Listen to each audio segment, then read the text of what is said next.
Well, the reaction in India has been one of complete devastation for Prime Minister Narendra Modi, a tragedy that's been amplified by his personal connection to the state of Gujarat. Earlier, I spoke to the national spokesperson for the BJP party, Javieer Shergill, who said the country was in a state of shock, trying to come to terms with this national tragedy. It's indeed a devastating, disturbing, and a very, very sad day for India. It is just not a global aviation tragedy. It is a national tragedy, is a national loss, and the entire country is mourning. India cannot come to grip with the reality that less than under a minute, 241 lives were lost, extinguished, just under less than a minute.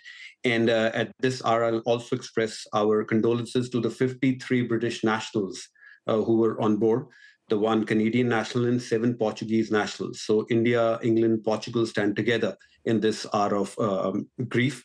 There is one miracle survivor who is a stable Indian origin British national man. And this government of India is committed to a complete, impartial, threadbare investigation.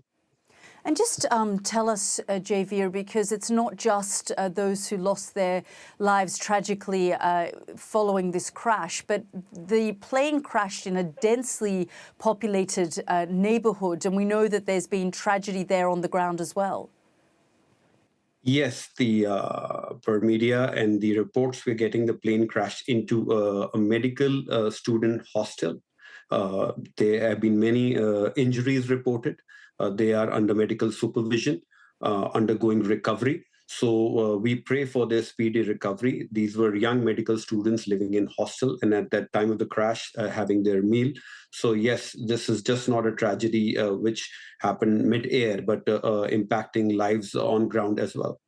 We understand that a British national has survived, but can you confirm that at this stage it is just the one survivor? Because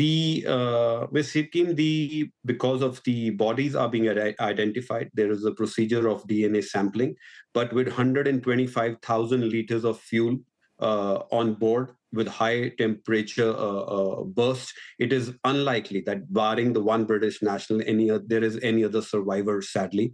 The exact number will be confirmed by the government of India, the relevant authority, after the DNA sampling and the identification of the body. The family members of the deceased, both nationally and internationally, have been informed.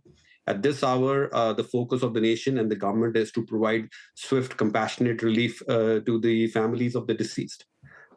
And I also wonder, I mean, for the Prime Minister Modi, this would be quite personal. I mean, he, views Gujarat as his state. He was the chief minister there for a very long time. How is he responding and reacting to this tragedy? Prime Minister, indeed, this is a personal loss for the Prime Minister.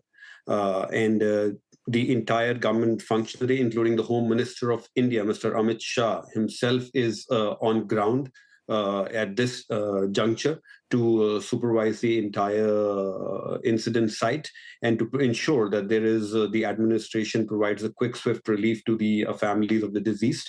For Prime Minister, for entire nation, in fact, it is a sad, sad day, as I said at the beginning of the show.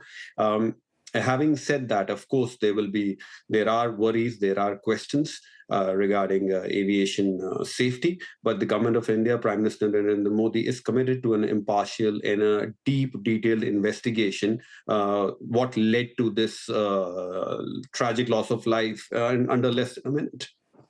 Yeah, absolutely. And we understand that Tata & Sons, the company that owns Air India, has already offered compensation to families of those who have lost their lives in this tragedy. Is that not premature at this stage?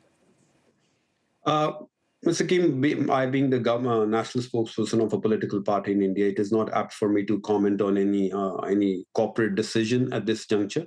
But I hope that every stakeholder, whether it is government, whether it's a company owning the airline, will work together, and it is a surety work together to get into deep and detail and to the bottom of this incident.